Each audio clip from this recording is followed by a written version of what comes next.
PJ asks, how much money should you have set aside liquid before taking on a laundromat? How much, Ender? I had a couple $1,000, nothing to brag about, you know what I mean? But it was because I like nice things and shiny things, and I don't like to do most of the things myself, you know what I mean? So painting, you know, instead of me painting it and getting there, I pay somebody $500 to paint the whole thing, you know what I mean? Did I need to do that? No, but I just value other things.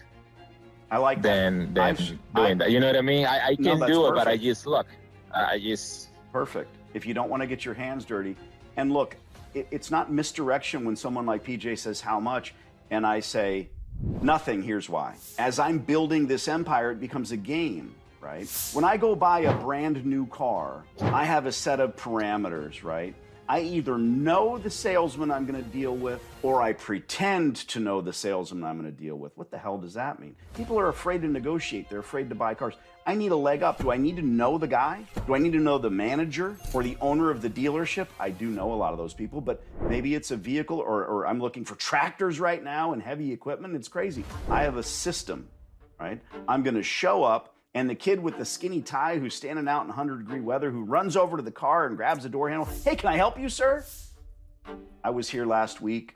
I talked to a guy in the corner office with all the plaques on his wall. Salesman of the month for 30 years. Oh, Jimmy. Yeah, Jimmy. Thanks, kid. Can you get him? Sure. Now, what did I do? I don't want to deal with the kid. I don't want him to try to take $5,000 over invoice from me. Jimmy's a guy that'll walk in and go, Jimmy, how you doing? He's like, I don't recognize you. Well, we've never met. I want to do a deal. It should take about 30 minutes. I'm going to give you $500 over invoice. It's the 28th of the month. Let's get you another plaque. What's he going to say? You need a test drive? No, stay in your seat, Jimmy. Done deal.